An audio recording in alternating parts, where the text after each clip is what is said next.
to our application and we see a few panels and statuses. So we have our status panel and we have our navigational panel. From our navigational panel, we can see our messages, if we have any messages, and we can see where we can create a space. For example, if I wanted to create a space for trainers, I could create that now. I can add people. So for example, if they're my internal users, I can add them by name, and I can also add them by an email address if need be. When I'm finished and I'm ready for this group or this space to take place, I can hit create. Once I have create, then we can start chatting. We can send each other messages. We can attach files if we need to. We can even send emojis, and we can even send GIFs if we're in a playful mood.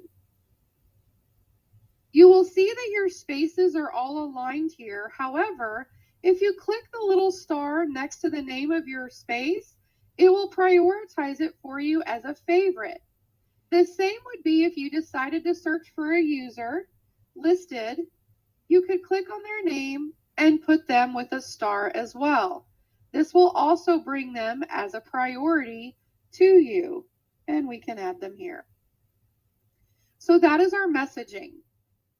We also have our Teams environment.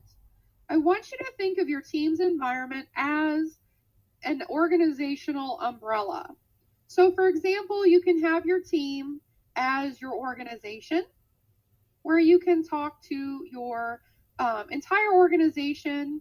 For example, maybe you want to create a shout out messaging for your organization.